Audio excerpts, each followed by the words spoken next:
Hello, and welcome back to the Check in Chat podcast. We've checked into the pit stop, and now we're chatting all things Amazing Race. I'm your host, Matt, and today it's season 37, it's episode 2, and we have the much anticipated return of the intersection. It's 4th appearance, the first time since season 16, and this leg, we're headed to Osaka, Japan. And let me tell you, there's a lot to get into. We have airport drama. Oh god, that was juicy. And then we've got a roadblock, the insected roadblock with lots of placement changes. And I'm gonna put it out there, a gay detour, and I'm gonna justify it to you shortly. I'm going to. But I just want to say thank you to everyone for such a lovely positive response for last week's episode. When I started this, I didn't think anyone would really listen to it, like 1 or 2 at most. Not even to the point, like, I know some of the teams, some of the races of current season have been listening to it, which blows my mind, because this for me started off as just a way for me to cope with my trauma and grief following my fiance's death a few months ago, and I felt like one of the ways to help me through it is to just talk out about one of the shows that I've loved the most and I've been watching since a very young age. So damn it, I'm about to cry. No, so it just, all this means so much to me. Like, it just has overwhelmed me, but also it makes me also a little self-conscious and a bit nervous. I want to just say thank you so much. So while I wipe away my tears, let's get started with this episode.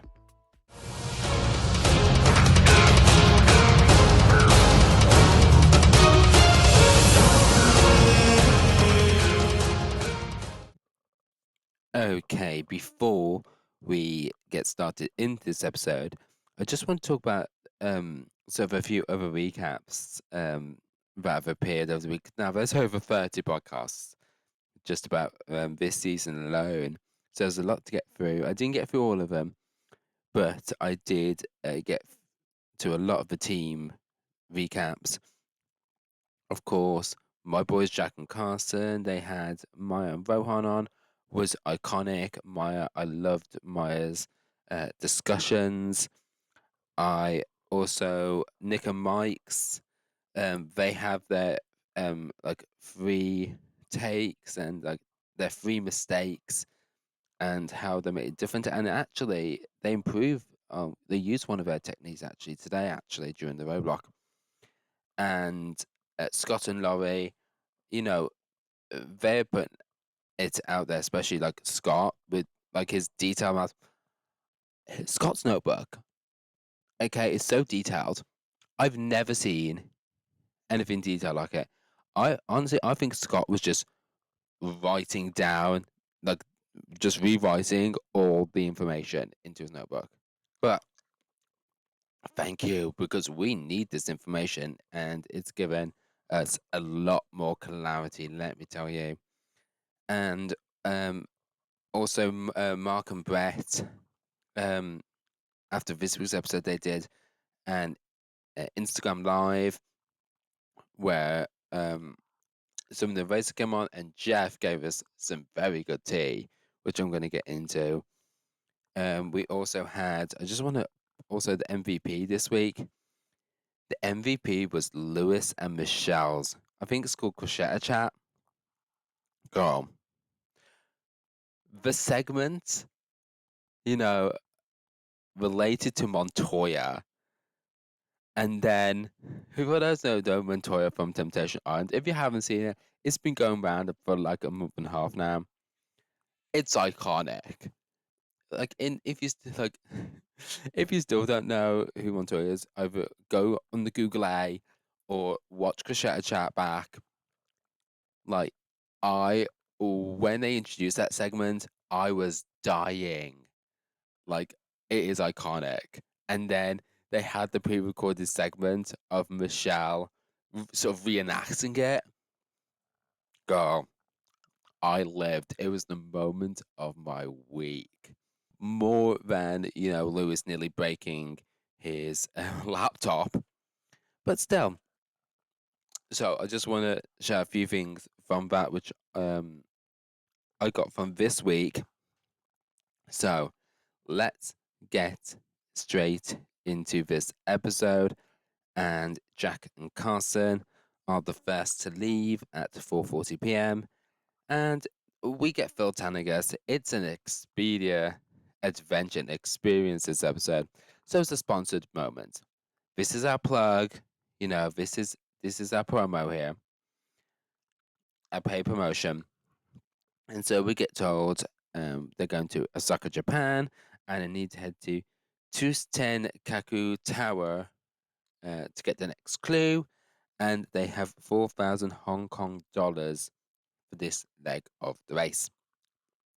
Now, I'm going to get into the intricacies of why they went to the travel agents at the Crocodile Center in a minute, but like preferably like different to going to the airport and why, because Jeff did some good tea there. I'm going to get to that in a minute. But I just want to get to Jack and Carson first. This is going to be the Jack and Carson segment where I will talk a lot of gay things. So straights, my straights, I'm sorry, but you might zone out here, okay? Give it about 5 minutes and then come back. I'm going to bring you back, okay?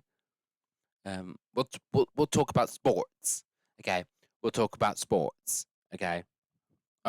Just come back because this is the gay section. Okay, so it's first is Team Skinny Twink, Jack and Carson. I mentioned in last week's podcast during my biohazard report, and I was like, they're just two skinny twinks living their lives. And apparently, and they messaged me like, it's left us scooped and gagged. We can't believe it. You said that because we just felt old and crusty. Girl, slight shade there because I'm also a skinny twink. I call them that because as one myself, I know our kind. Okay, and I'm slightly older, so I thought that was slight shade. But you know, with the whole twink stuff, you know, I feel like with our community, it's all about, you know, age. I think there's a lot of ageism into it as well. You know, at 25, I was told that I wasn't a twink anymore because I was 25, which was sort of because too old. Even though I'm very youthful looking, just like Jack and Carson, they are very youthful looking, and with flawless skin. As a because I look, you know, I wouldn't say ratchet, but a bit well worn, but I have to teach like 35-year-olds every day.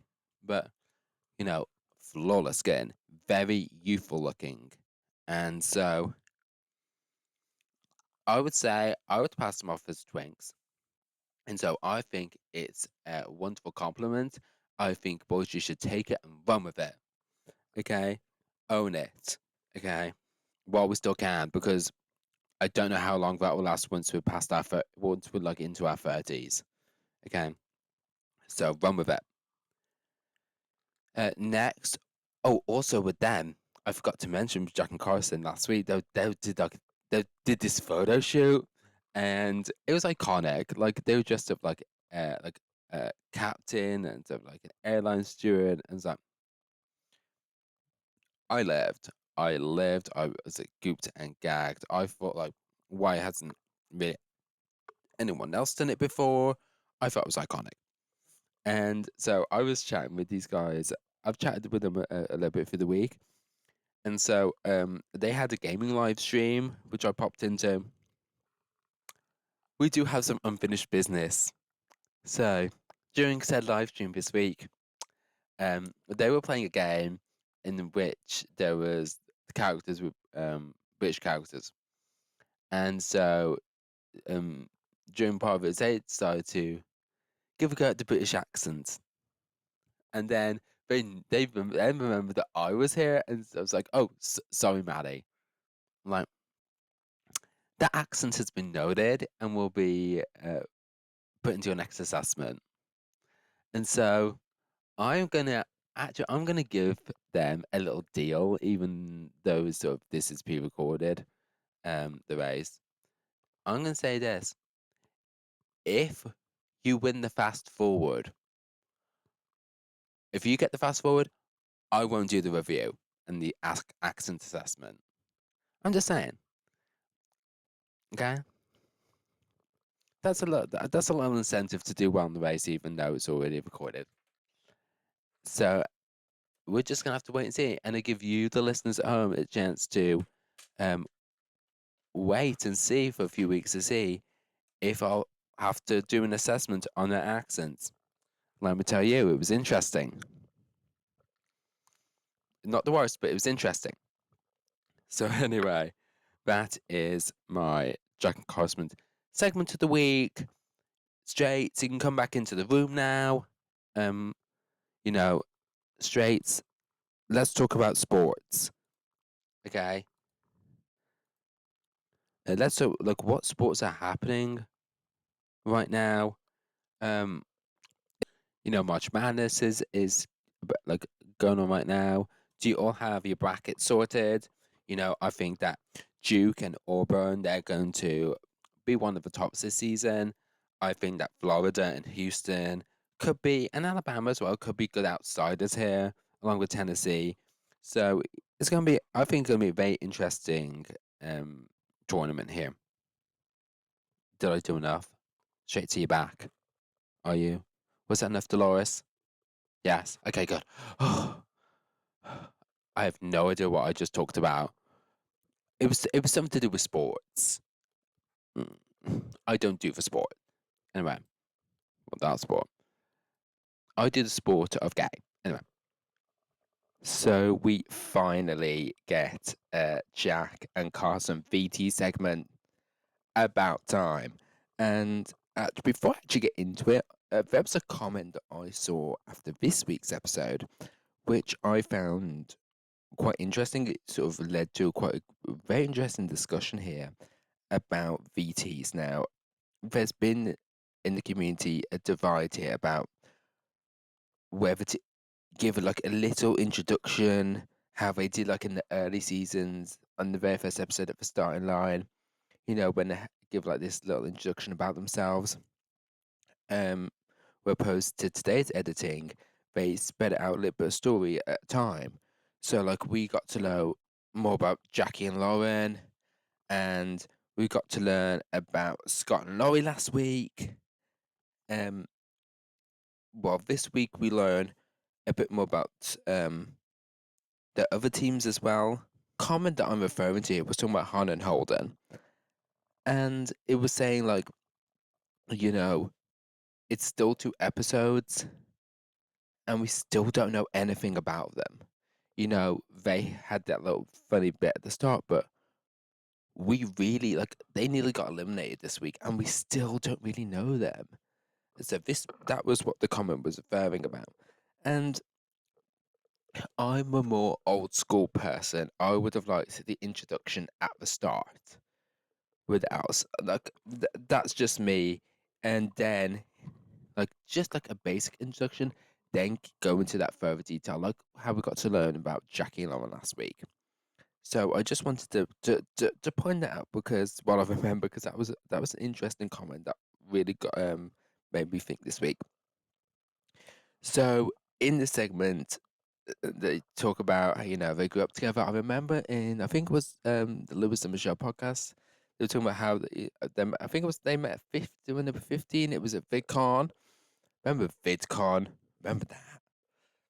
And they were saying that how they were the first ones to come out to each other, and you know, sort of, I wish I sort of had that. When I was in like high school. You know, because for me, I was alone. You know, I was sort of the only gay person, and I didn't come out like publicly to people. I'm gonna start crying again because I know what I'm gonna say, but it's like I didn't start coming out coming to people until after high school, until I was in university college. Um, because I was heavily, severely bullied because of the thought of people thinking I was gay. And it was like I knew other people like in my like year class were gay and they're now out, and I correctly predicted it, but no one would believe me. I was just putting that out there. Um, but it's like I had no one to turn to, and I was so frightened because at the same time I was scared to come out. You know, r- like around that time, all I knew was the horror stories. There was this one video that it's still engraved in my brain of it was this American teenage boy, and he was coming out to his parents. He was in the kitchen, and his parents then kicked him out right there and then, and that scared me. I was then all like, hey, like you heard the occasional like story, good story, but the horror stories and like that really freaked me out. And you know, I would have loved to offend like Jack and Carson here because they're just so supportive of each other. You know, Carson first time as like platonic soulmates. You know, they're just lovely guys, and you could tell that they've just this like energy in there like up for anything. And by the way, that photo they showed of them as teens,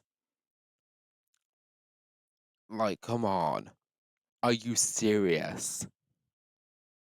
Really? Damn. Okay. Like, like from that picture, I would expect it. I wouldn't say they were nerds. I would have thought they were the popular kids. Like, girl. Okay.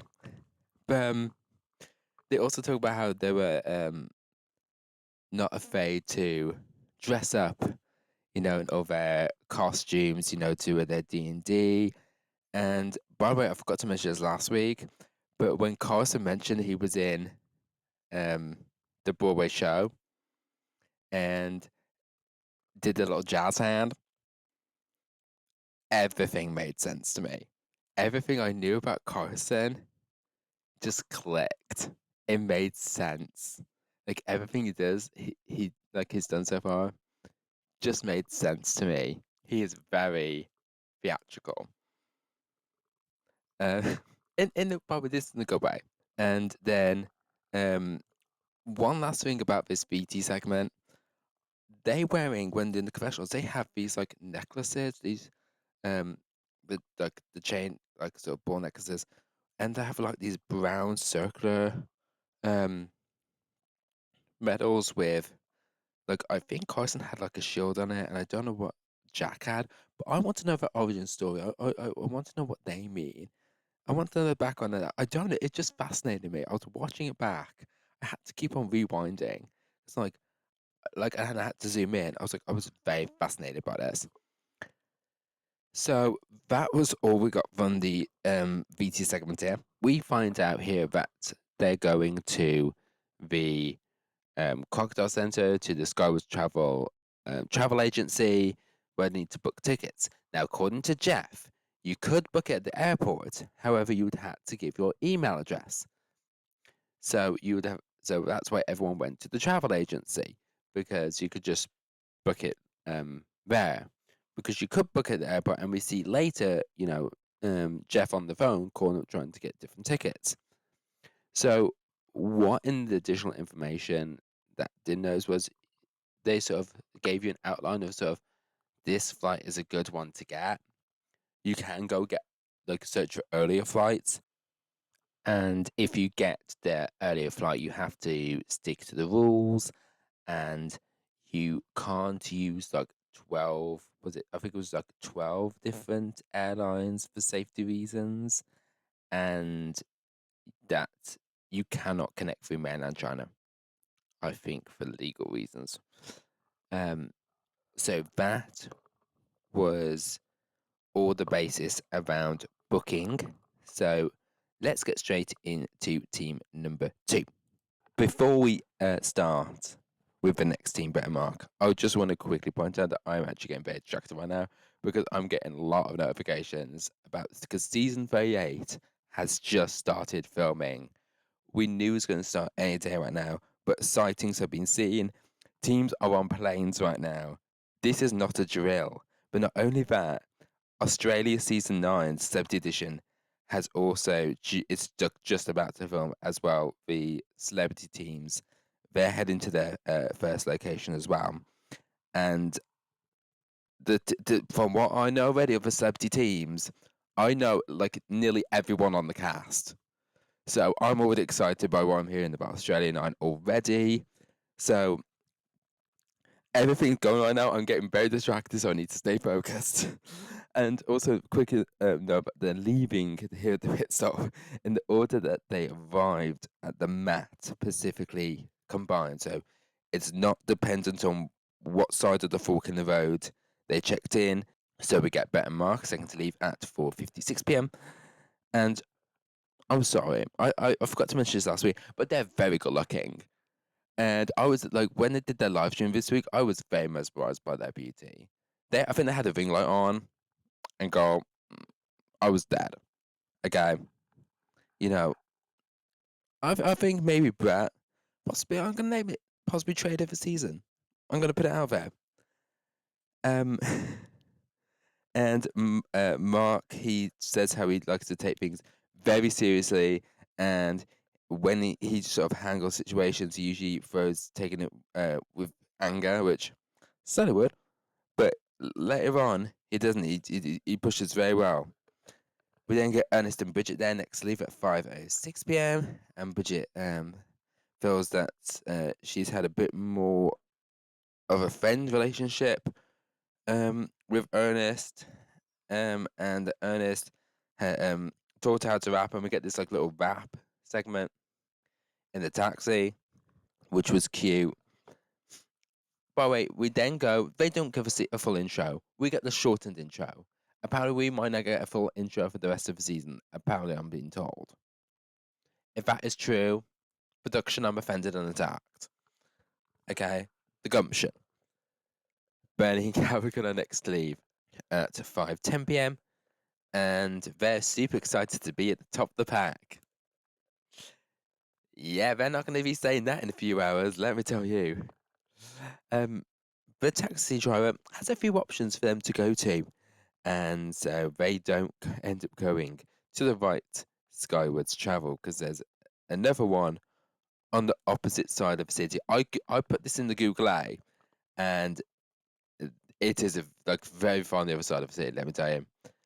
We then get a VT segment here, and they talk about how they've been friends for 7 years, and they fight all the time, and they're like a married couple. So that's going to be very interesting to see how later on turns out. We then see Jack and Carson. They arrive at the travel agency, and we learn that the flight, so the Cathay Airways flight, arriving at 6:35 a.m., is a direct flight, and there's a connecting flight here. Additionally, for Taipei, which arrives half an hour earlier, but there is a 30-minute connection. Now, we all know about connections, okay? They can either make you or break you. Now, I'll go through what I would choose later on in I'll Do It My Way. It's always risky to do connection. I would say connection is I think based on how you feel, except for if you're going through like Frankfurt. If never take a connection through Germany. I think now we've learned over the years, and I know Miss Buckhammer agrees with me here. You never take a connecting flight through Germany. That's just a no-no. We then get Listen Josiah there next to leave at 5:18 p.m., followed by Nick and Mike a minute later, and they just want to stay at the top of the pack. In the top half there. Courtney and Jasmine then leave a minute later after them, with Jonathan and Anna leaving at the eighth to leave at 5:38 p.m.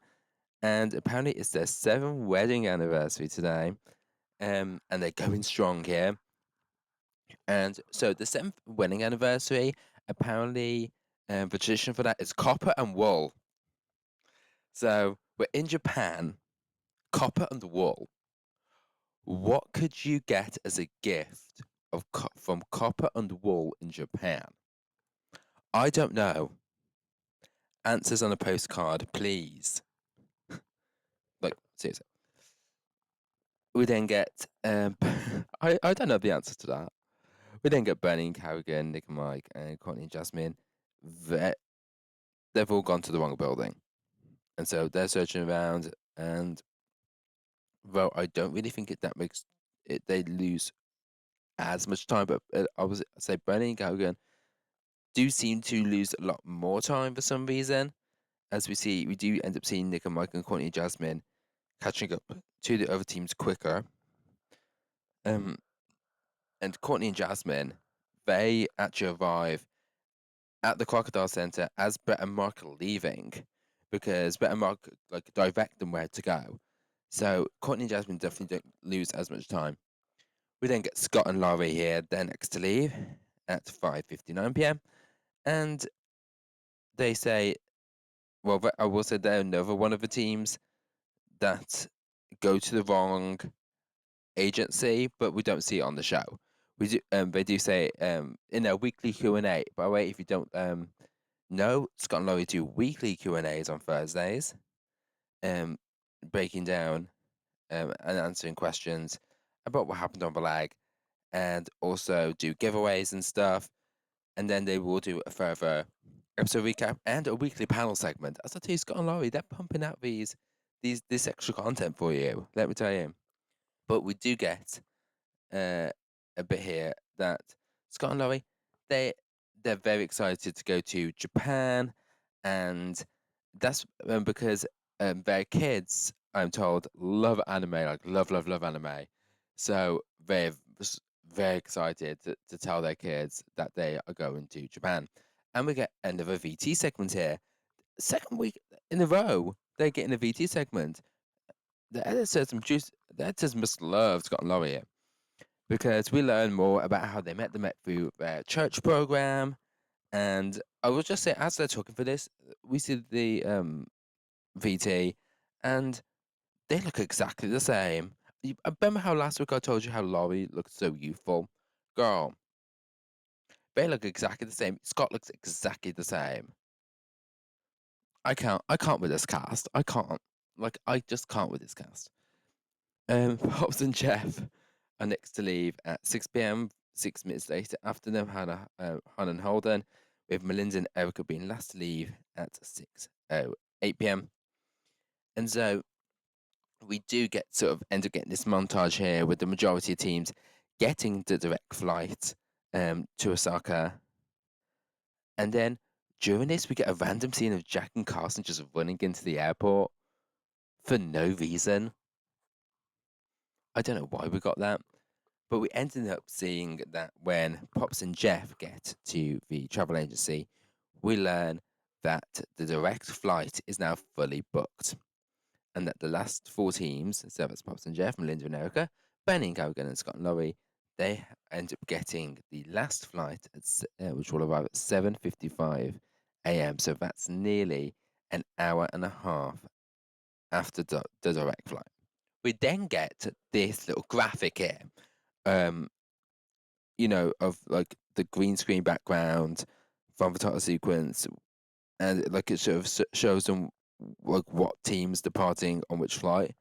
And I've seen a lot of hate for it. I like the graphic, because usually like Phil tells us, or they just like do a quick like confessional montage of like who's on the flight.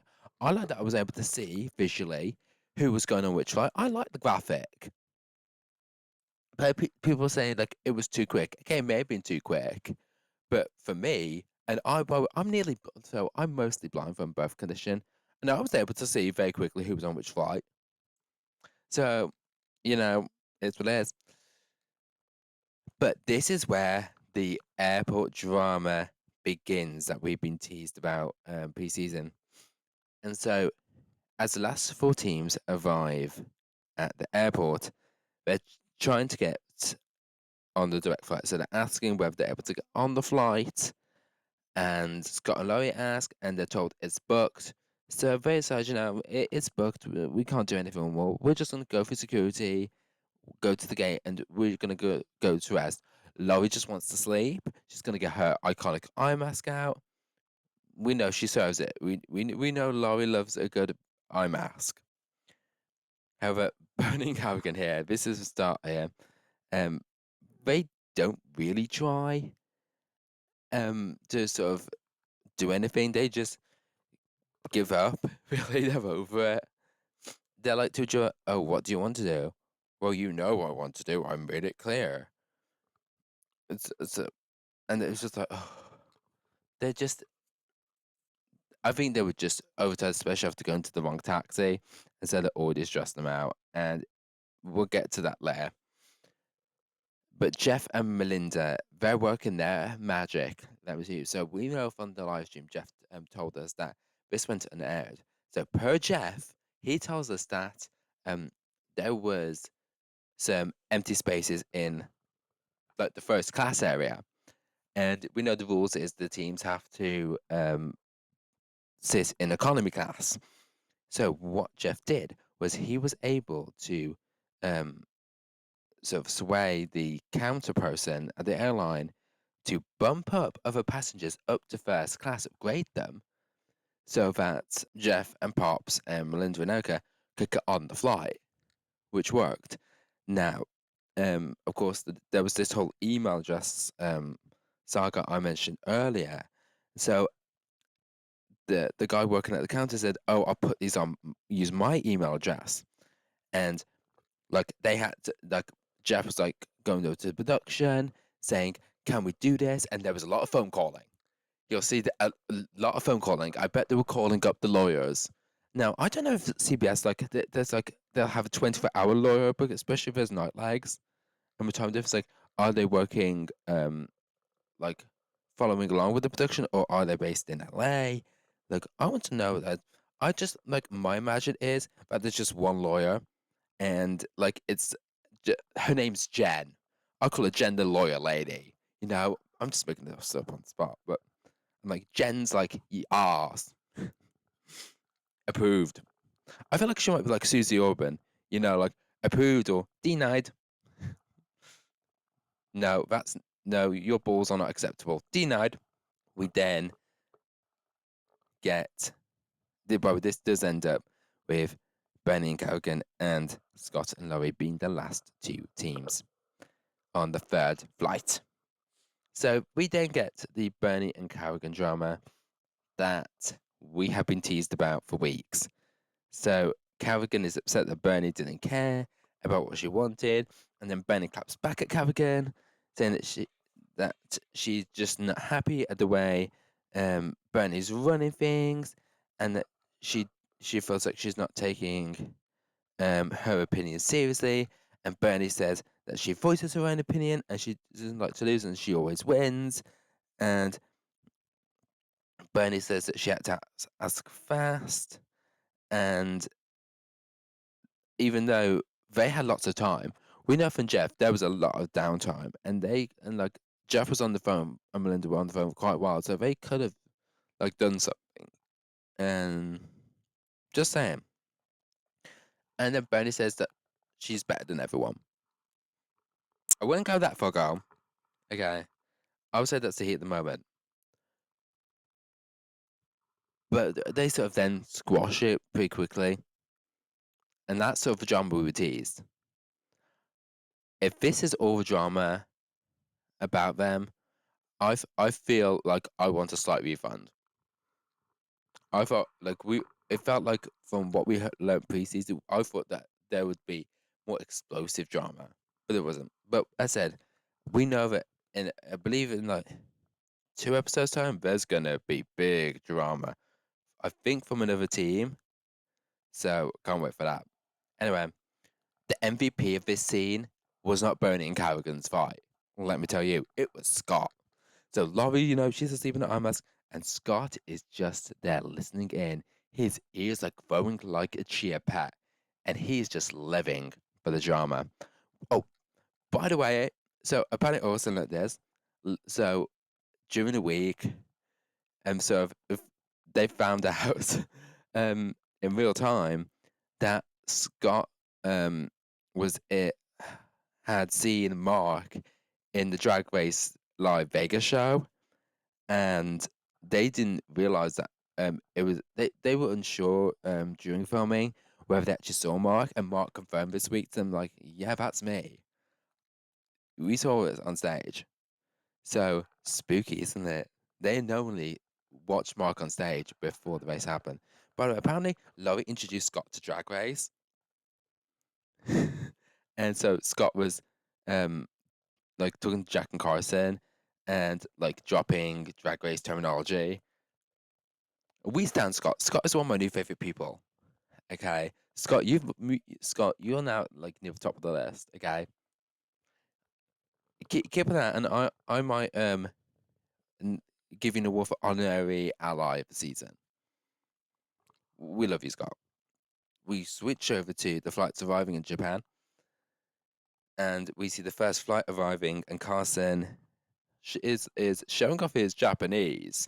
I feel like I remember them saying that they prepared phrases because we all know that I believe Will and James prepared different prepared like different certain phrases in certain different languages. I think it was like 10 different languages just in case, depend because they didn't know where they were gonna go. So Carson did very well here. Ernest and Bridget are first to arrive at the clue box, and they're told to head to Number Hatch, where they'll find the next clue. Watch out! There's an intersection ahead. Shock. What? I'm doing that, but teens actually did not know if there was an intersection until they read this clue. And so Phil describes the intersection as an Amazing Race classic, even though it only appeared 3 times. The first time was in season 10. It was during the Madagascar leg, and it was okay. It was nothing really big then. And then season 11, oh girl, it took a big team out. If you remember, that was the leg that took Joe and Bill out. And there's people still have the fans have a lot of big feelings about that episode, especially with the intersection being there, and also having the fast forward on the same leg. There's a lot of feelings that our fans have about that particular leg. And then last time, of course, we saw it was in season 16, and that was another intersective roadblock as well when they had to bungee jump in Germany. So Brett and Mark are and Jack and Carson get there. And so from their live stream, Brett and Mark were saying that when they were in the taxis on the way to Number Hatch, they were trying to go on the back of the taxi and yo, Jack and Carson, look, us two together, us two, gay alliance, the gay team, yes, and that they were going to work together and be like the dream gay team. But we see that that doesn't work out well because when Brett and Mark get there, they see Ernest and Bridget already had showed up, and they go, "Oh no!" very loudly. So their plans are ruined. So they end up teaming up, and we find that it's an intersected roadblock him who's ready to beat the competition. So um, the newly intersected teams have to perform a taiko drum routine to get the next claim, and so Ernest and Bridget and Brett and Mark from the little like who's ready to beat the competition. They think it's a physical challenge, so Ernest goes for it. And then they learn it's a musical rhythm challenge, which by the way, 2 performance challenges, very close in succession. We had the like dance and sing last leg, and now another performance challenge. Really? We're really doing this. It's like in the recent Drag Race seasons where they do a lot of design challenges quite near each other, especially the last two seasons. Let me tell you. Hey, Drag Race fans. We get then the the teams, the intersector teams, are Mark and Ernest, Jack and Jonathan, Courtney and Jeff, Holden and Erica, Alyssa and Mike, and Bernie and Scott. And then we see them doing a demonstration. Okay, they spent a whole minute of airtime doing the demonstration, and my note is why. But then I realized it's a sponsored moment. Okay, but this is an Expedia experience, so it's a sponsored moment, and it's only like literally as I'm just saying it, it's clicked in my head why. So I'm like, ugh, really? But we learned that Mark was a marching band, and he knows how to read music, and he's got this. He knows how to do the rhythm, and so we then get the uh, teams arriving at the tower.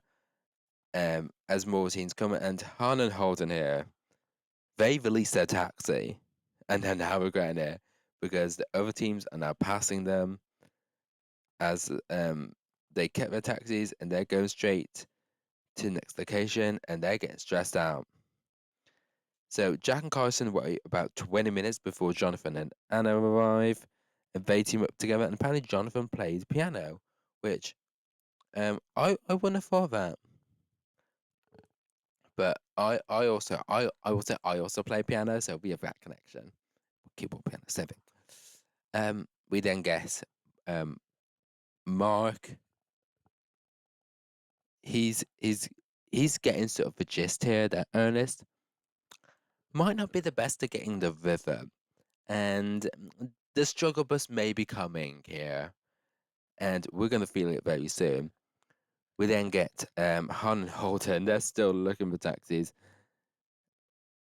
and we've learned that they haven't spent very much time at all with each other for the last 7 years, and so they're gonna say they're gonna try and not sabotage each other.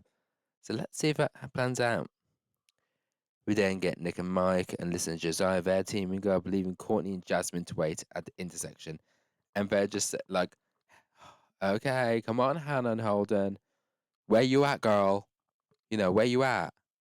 So they're waiting for them. But guess what? Pops and Jeff turn up, and they're equally as excited. So they team up. We then get to the roadblock, and Mike is helping OK, and they're chunking up the. Well, Mike is chunking up the 3 different sections of the drum kit, and he's using his lesson that he learned in the last leg. Well done. Then we have Jackie. He throws some fun shade over Scott and Laurie, and this is fun, hilarious shade, so it is allowed. But he says that because the practice is Eric, is like now nearly all the teams are there, right? At the roadblock, and so it sounds so chaotic that they imagined. Well, Jack said he imagined it was like what he thinks Scott and Laurie's home would be like with all 8 of the kids just running about, like banging stuff. Which, come on, is hilariously funny. Come on, you can't laugh at that. That is funny shade there. And Carson, like in the confessional, Carson's just living for it. He's just living. So a point for Jack. Jack, you found a point. We then get Jonathan and Jack there failing at their first attempt. Thanks to Jack here. But it was definitely it definitely seemed like an overwhelming environment once on stage because I was seeing them come on the stage, and it was like it felt like I needed they were going to start like dramatic music. It felt like for those who watched the show, Rising Star. I know it was in America a few years ago. They still have it in Israel, and you know how they go. Prepare for music in 3, 2, 1, and then there's like just quiet. I feel like they needed like a bit of dramatic music to start with, like dun dun dun dun dun dun, and then they just start like that. Like I felt like it's just pressure. I felt it was very overwhelming pressure, especially since the only audience they have is of non-participating teammates. So I did understand how they were sort of feeling at that point. We then get a montage here of many teams' first attempts, and all the teams are now at the roadblock. Okay, Scott and Bernie have now caught up, and we then see Jonathan and Jack get it after their third attempt, and we learn that teams had to head on foot to uh, Dotonbori Bridge when they get their next claim. We'll get here Scott telling us that he's in dad mode and that he's a memory master. And when I heard it, I was like, okay, Scott, you give me this claim, prove it. And then he will. I don't want to eat my words here. We then get Mike and Alyssa, they pass. And Alyssa says that she feels really bonded now with Nick and Mike here. So could there be a future alliance? Possibly. We then get the detour here, which is Mochi or Miwashi. And I told you earlier at the beginning of the episode that I feel like this is a very gay detour, very gay detour. I'm going to explain it now. So in Miwashi, teams have to wrap the Miwashi tape around their partner correctly to get their next clue, and in Mochi, teams need to pound out and make 12 Mochi balls to get their next clue. Now, Miwashi, it's basically a styling challenge where you have to style the Miwashi the right way. And sort of like it is getting it correct. It's like when you have like a garment and you have to get the fit absolutely correct, and like it is a design to detail challenge, and you have to get like the accessories correct, like spot on, which I feel it's a bit gay, especially like it's styling. Come on, and then Mochi. Do I have to explain it? Pounding out and then playing with balls. You can use your imagination there because this is a family friendly podcast. That is all I'm going to say. I'm just saying. If you know, you know. But Jonathan, Anna, and Jack and Carson, they choose Mawashi here. And we then go back to the roadblock. Ernest is struggling here. It's like the 7th or 8th attempt. But Ernest is still in good faith. Mark is starting to panic a little, but they're not giving up. We then see Nick and Mike and listen to Josiah. They choose Mawashi as well. And Josiah gets very excited about sumo wrestling and that apparently he did martial arts since he was 5, and getting in the ring with a sumo wrestler is his dream in life. Okay. But the fact is, I think this is the first time we've actually seen Josiah smile. He was that excited. Like I'd never seen Josiah actually smile so far. So that was interesting to see. We then get Scott and Bernie. They get it on their first attempt, which is iconic. You know, usually when you see on the graphic on the lower third saying first attempt, we're like, we know that you just told me they're gonna fail. But they tricked us here. They tricked us. They tried us. Okay, editors, you tried me. And they passed, which was iconic.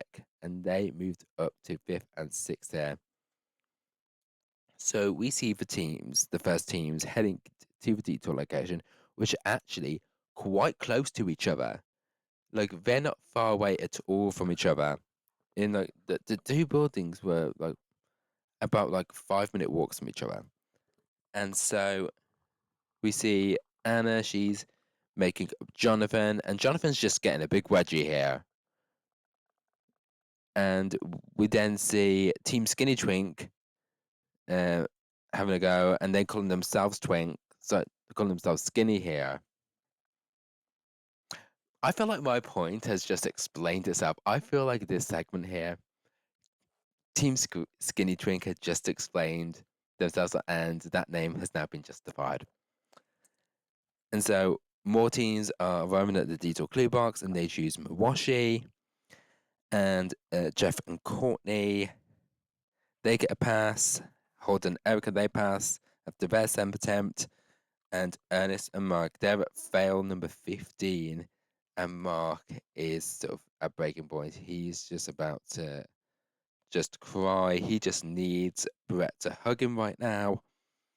And Ernest is just not giving up. He never says, I can't. He never said, I quit. He's doing this for his bubblegum. Go on, Ernest.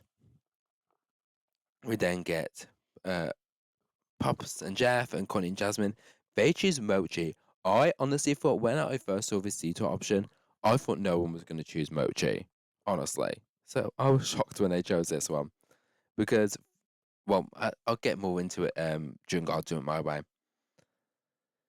So Jonathan and Anna, they pass Mawashi, but there's a secret second challenge where teams have to push the sumo wrestler out the ring to get their next clue. And so, by the way, we remember earlier when Josiah was talking about how he loves being the ring with sumo wrestler. And like in the clue, it didn't tell them that they would have to push the wrestler out the ring. So when they cross to Josiah, he just looks confused. I thought he'll be like goofing out, like with the shocked face, but no, he just looks confused, like what's going on. Well, Jack and Carson are like, they give the gay gasp. And Jonathan and Anna, we learn they head to the pit stop here, which is Takoto Pagoda. The last team to check in will be eliminated. And so the judge fails Jack and Carson and gives Carson a wedgie in the process. And we then get Ernest and Mike. They finally get it after 17 attempts. Were you like crying in happiness along with me here when they did it? Just rooting for these guys because they pushed through it so well. We then get Scott and Laurie. They pass Mawashi on their second attempt. Mr. Ida Detail getting it here on the second attempt. And not long after, Alyssa and Josiah get it. We then get Melinda and Erica. So they're passing the Mochi station detour. And they see Pops and Jeff at Mochi. So they decide to switch to Mochi here before they even get to Mawashi. And we get a Pops and Jeff Lumberjack VT segment. And we learn that Jeff started to use a chainsaw when he was 7. Like, we know that they can chop the wood, but like, are they to a point where they can break the wood with their logs of wood with their hands? Are they that strong? I don't know. Someone find out. We then get Jack. This is one of the two iconic things from this late part of the episode. So Jack and Carson are getting judged here. And Jack is putting on a show for the sumo wrestler here. He's got the finger guns out, enters a spin, trying to woo over the judge, and it works because they pass. We then get we see the Mochi teams here, and they've finished pounding out and they're starting to make their balls. And Jeff's balls are too big. Okay, keeping it professional here. Jeff's balls are too big. Jonathan and Anna, they check into the pit stop in first place and they win by way Expedia sponsored. They win Expedia points, so they're able to take a trip for 2 to Kilimanjaro, Tanzania. Or I believe the locals call it Tanzania, so take whichever way you want to call it. Jonathan says he can't wait to take the kids. Is that allowed since it's a trip for 2 and not a trip for 4? I need to check the specifics of the prize. But also the thing with these prizes is apparently you get taxed. You get taxed for these like flight prizes, the vacation prizes. You get taxed on them, so that's why a lot of teams that end up getting like asking for the cash equivalent instead, because you get taxed on them.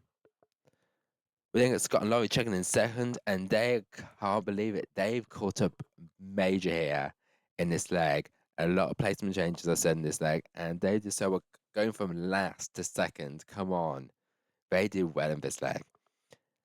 We get the last teams here of Amiga Mawashi and Nick and Mike. They're not doing so well. they're failing after 8 attempts here. And I have a feeling that they're going to have a lot of lessons learned from this detour. And this is going to be the main focus of their podcast this week. We then get Courtney and Jasmine. They're passing Mochi, and they pass on the note to everyone else that their balls need to be mushroom size. With Melinda and Erica finishing not long after. Liz and Josiah, they check in third to the pit stop. And Bernie and Carrigan, they pass Mawashi on their fourth attempt. Nick and Mike finally get it on their 10th attempt, but they can't move the sumo wrestler. They're struggling here. I think the sumo guys saw they had a bit of muscle on them and sort of gave them a bit of a hard time here. I think that's what happened. We then get Carson and Jack. They check in the pit stop at fourth, and they are shooketh that they check in fourth. Like they did well. I think they kept consistent with the top team. So I'm like, did they expect them to be much lower? Like, I'm I was I'm like I was a bit surprised that they were so gooped and gagged coming in fourth.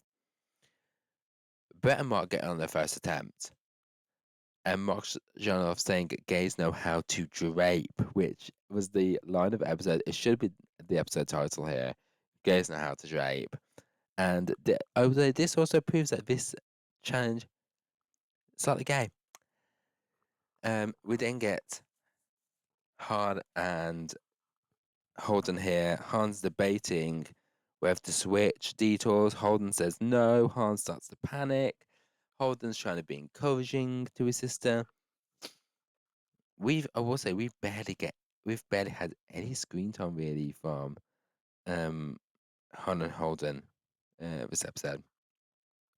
We get Melinda and Erica, Dave past Courtney and Jasmine to chicken fifth, and then get a big group here of Courtney and Jasmine, Pops and Jeff, and Bernie and Carrigan checking in 6th, 7th, and 8th respectively. We then get Ernest and Bridget. They've finally finished Mawashi, and all the teams are now heading to the pit stop. Nick and Mike, they check in 9th with Brett and Mark in 10th. Ernest and Bridget are in the taxi to the pit stop, and Han and Holden they get lost to find the market entrance to the pagoda, but they end up checking 11th, which means Ernest and Bridget are in last place and are the third team to be eliminated from the race. Ernest, he's very proud of Bridget, and Bridget's happy that she was able to connect with her dad. And it's really sad to see them going from first to last. I feel it was heartbreaking, and I will be eulogizing them very shortly. But it's now time for I'll Do It My Way, in which I'll talk about what I would do in this leg of the race. So the first thing I want to talk about is the flight and what flight I would choose. I'm thinking, like, if I was one of the first teams and I saw 30-minute connecting, even though it worked out for them, and we found out, they didn't nearly make it, the connecting flight. I would have gone with the direct flight. I think it's the safest option. The majority of teams will still be there, and I would have felt more safe to go with the direct flight here. Because even though it was the 30-minute advantage, it was the start of the leg, and I felt like that's sort of really nothing, with all the teams would end up being bunched up at the challenge anyway. We then would have got the intersected roadblock. I would have let my partner do this one, because I felt like I would have got a little bit frustrated. Like, my memory's not the best. So I would have let my partner do this one in terms of sort of on the spot memory and performing. So I would have handed this off on this one. And then the detour, I would have gone for Mawashi. From the description we got, Mawashi came off as the easier detour. And we saw Carson saying, like, oh, you have this big hammer from Mochi, and you have to pound it out, and it's really intricate. And I thought that as well, until we saw Mochi actually happening. I don't know if the judge was being a lot more lenient at Mochi, but from what it appeared definitely clear that Mochi would have been the harder task. And so I would have gone for Miwashi here, just like the majority of the teams did.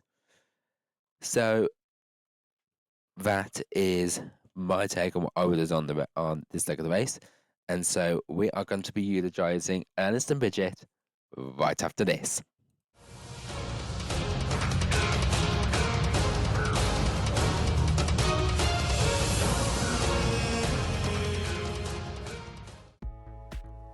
Hey, fellow race fans. I know you are the same as me and love talking about Amazing Race. And if you want to get something off your chest or want to ask any Amazing Race question, no matter what it is, you can send me it in the comments or send me an email at checkinchatpodcast@gmail.com and I might answer it in a future podcast.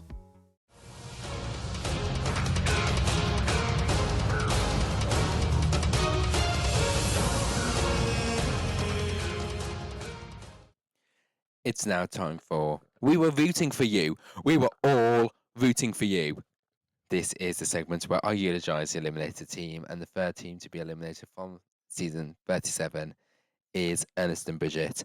And they did a pretty good race. They came in third in the last leg. This leg, they started off first, and it was just that decision to make Ernest do the roadblock here. And, like, I will say, we know some people get rhythm and some people don't. And Ernest, like, never gave up.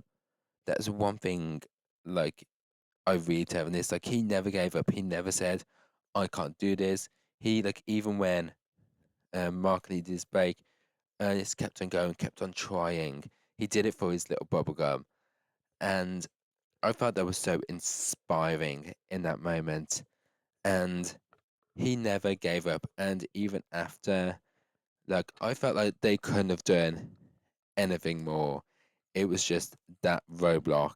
And it's a shame to see them go early because they have potential of being one of the top teams. And it just shows that just one decision, like even a small decision and one challenge, can take you out, even though the teams were very close together. And it's a very close race. Like a lot of the teams are close together at the challenges. A lot of them are nearly all at the challenges together. They're all at the roadblock together. And a lot of them are checking into the pit stop practically together. So it's been a tight race so far, and like I think they could have made it. Could they have won? I don't think they could have won. I think they might have made it quite far to the end, maybe even the finale, but I don't think they would have won. I think their team could have done really well, and that they worked together really well, and they had such a wonderful dynamic. Even like Ernest was like, I want her to be more of my friend as a parent, but I need to still be a parent.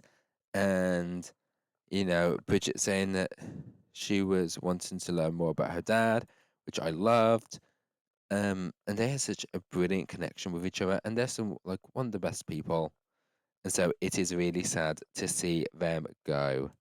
So heading into next week, the next twist is the Express Pass. It's back, but not like a season 35 way. To earn Express Pass, both team members will need to complete the roadblock.